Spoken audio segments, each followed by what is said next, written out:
ఏర్పరచుకుని యాకోబు నా స్నేహితుడైన అబ్రాము సంతానమా.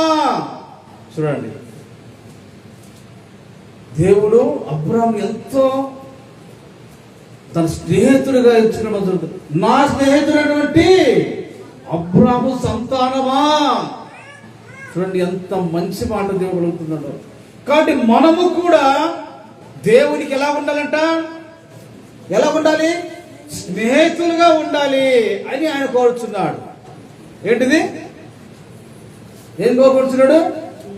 మనము కూడా దేవునికి స్నేహితులుగా ఉండాలని దేవుడు కోరుచున్నాడు.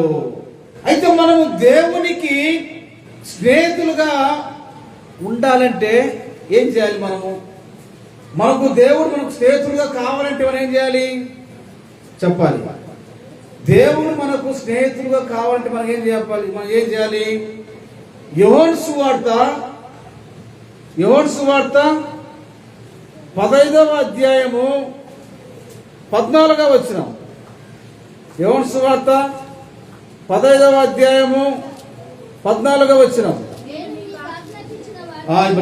నేను మీకు ఆజ్ఞాపించిన వాటిని చేసిన యెడల మీరు నాకు స్నేహితులు అయ్యుదురు. చూడండి, ఇప్పుడు మనము దేవుడు మనకు స్నేహితుడుగా ఉండాలంటే మనము ఏం చేయాలంట?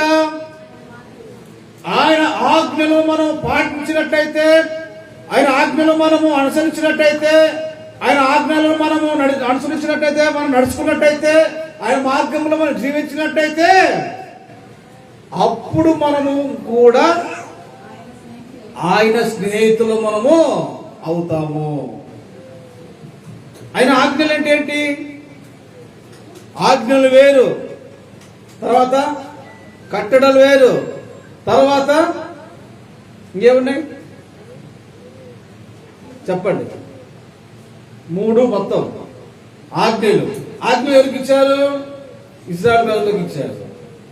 తర్వాత కట్టడలు ఎవరికి ఇచ్చారు? అవి కూడా వాళ్ళకి ఇచ్చారు. తర్వాత వచ్చారు చెప్పండి 3. అయితే ఇక్కడ ఆజ్ఞలు మనకు క్రొత్త నిబంధనలో మళ్ళీ దేవుడు మనకి ఏమి ఇచ్చాడు? ఈ 10 ఆజ్ఞలలో అన్ని కలిపి 2 ఇచ్చాడు. ఏమని? మొదటి చెప్పండి, 2 చెప్తేట నీ పూర్ణ హృదయంతో, నీ పూర్ణ ఆత్మతోను, రెండోది, మూడోది నీ పూర్ణ శక్తితో నువ్వు దేవుణ్ణి, అది మొదటిది ఆజ్ఞ. రెండవది నిన్ను వలె నీ పొరుగు వారిని నువ్వు. ఈ 2 కలిపిలో ఏమిటి అంట? ఈ 10 ఆజ్ఞలు. కాబట్టి మనం దేవుని ఆజ్ఞలకు మనం పాటించినట్టయితే మనం ఎవరు అవుతామంట?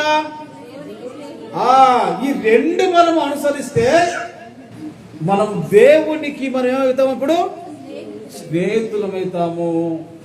అబ్రాము ఏ విధంగా అయితే ఇదిగో నా స్నేహితుడు సంతానమా, ఇదిగో నా స్నేహితుడు అబ్రాము అనేటువంటి పిలుచుకున్నటువంటి దేవుడే, మనము ఈ 2 ఆజ్ఞ మనం పాటించినట్టయితే మనము కూడా దేవుడు మనల్ని కూడా ఏం పిలుస్తాడట? ఏం పిలుస్తాడు? నా స్నేహితుడా అని మనల్ని పిలుచుకుంటాడు. కాబట్టి మన స్నేహితుడు